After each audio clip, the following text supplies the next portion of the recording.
ಖುಷಿ ಏನಂದರೆ ಋತ್ವಿಕ್ದು. ನಾನು ಸೆಕೆಂಡ್ ಲಾಕ್ಡೌನ್ ಟೈಮಲ್ಲಿ ಒಂದು ಪ್ಯಾಬ್ಲೋ ಎಸ್ಕೋಬಾರ ಅನ್ನೋ ಒಂದು ಗೀತೆನ ನೀನು ಹಾಡು ಅಂತ ಹೇಳ್ತೇನೆ. ಅದು ಎಷ್ಟು ಆನಂದ ಪಟ್ಟು ಮಾಡಿದ್ದ. ಅವತ್ತಿಂದ ನಂದು ಅವನು ಒಂದು ದೋಸ್ತಿ ಪ್ಯಾರಲಲ್ ಟ್ರ್ಯಾಕಲ್ಲಿ ನಡೀತಿದೆ. ಜೈನ್ ಸರ್ದು ನಂದು ಹರಿಕೃಷ್ಣ ಅವ್ರ ದೋಸ್ತಿ ಅದು ಬೇರೆನೆ, ಬಟ್ ಆತನದ್ದು ನಂದು ಒಂದು ಬೇರೆನೆ ದೋಸ್ತಿ.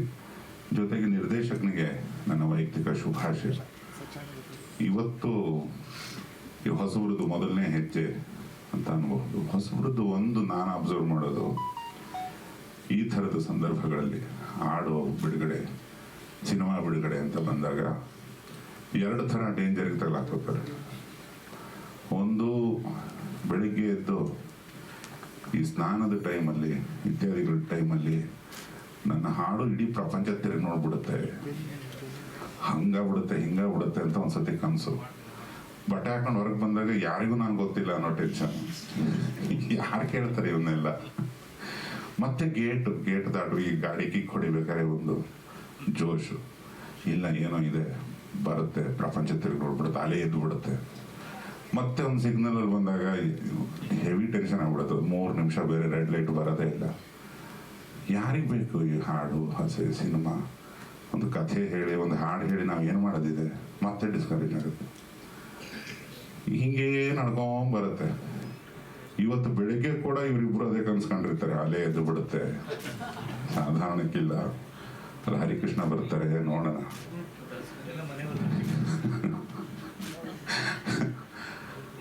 ಅದು ಒಂದು ಡೇಂಜರು. ಈಗ ಹಾಡು ಲೋಕಾರ್ಪಣೆ ಆಗಿಬಿಡುತ್ತೆ.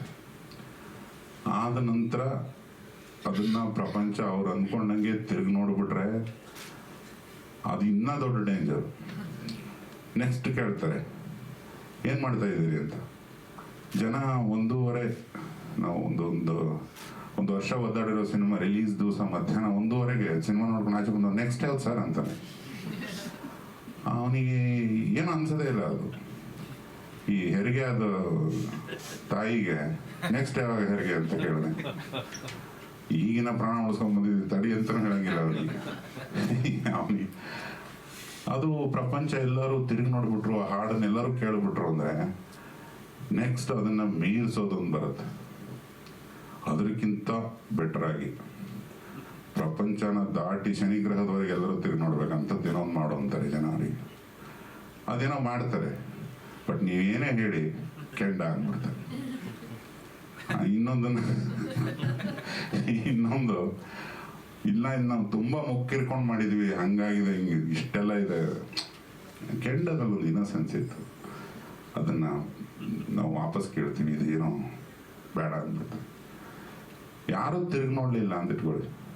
ಅದು ಮೊದಲನೇ ಡೇಂಜರು. ಪ್ರತಿಯೊಂದನ್ನು, ಪ್ರತಿ ಹಿಟ್ಟು ಮಟೀರಿಯಲ್ನು ಮೀರಿಸ್ತಾನೆ ಹೋಗ್ಬೇಕಂತ ಅವನು. ಅದೊಂದು ಜರ್ನಿ, ಆ ಡೇಂಜರು.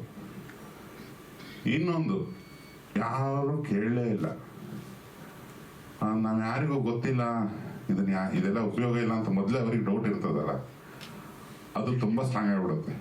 ಹೌದು, ನಾನು ಅನ್ಕೊಂಡಿದ್ವಿ ಇದರಲ್ಲಿ ಏನೂ ಇಲ್ಲ. ಹೆಂಗೆ ಹಂಗಾರೆ 4 ಮಂದಿ ತಿರುಗಿ ನೋಡಂಗೆ ಮಾಡೋದು? ಅದು ಈ ಮೊದಲನೇದಕ್ಕಿಂತ ಟಫ್ ಜರ್ನಿ. ಅದು ಅಲ್ಲಿ ಸಕ್ಸಸ್ಸು, ಇಲ್ಲಿ ಅದರದ್ದು ಡೆಡ್ ಅಪೋಸಿಟ್. ಯಾವನಿಗೂ ನಮ್ಮ ಬಗ್ಗೆ ಒಂದು ಕಾಳಜಿ ಇಲ್ಲ, ಗಮನ ಇಲ್ಲ ಅನ್ನೋ ಟೆನ್ಷನ್. ಇವೆರಡು ಸಕ್ಸಸ್ಫುಲ್ ಜನರಿಗಿಲ್ಲ, ಅಥವಾ ಒಬ್ಬ ಫೇಮಸ್ ಮ್ಯೂಸಿಕ್ ಡೈರೆಕ್ಟರ್ಗೆ, ಒಬ್ಬ ಫೇಮಸ್ ರೈಟ್ರಿಗೆಲ್ಲ ಇಲ್ಲ ಅದು ಅಂತ ಅಂದ್ಕೊಂಡ್ರೆ ಶುದ್ಧ ತಪ್ಪೋದು. ಪ್ರತಿ ಸಿನಿಮಾದಲ್ಲೂ ಇವೆರಡು ಡೇಂಜರ್ಗಳ ಜೊತೆಗೆ ಎಲ್ಲರೂ ಬದುಕಬೇಕು. ಸೊ ಆ 2 ಡೇಂಜರ್ಗಳು ಮಧ್ಯೆ ಇರೋದು ಕ್ರಿಯೇಟಿವಿಟಿ. ಕಾಲಿಟ್ಟಿದೆ ಒಂದು ತಂಡ. ಒಬ್ಬ ಗೆಳೆಯನಾಗಿ ನನ್ನ ಹೃತ್ಪೂರ್ವಕ ಶುಭಾಶಯ ಅವರಿಗೆ.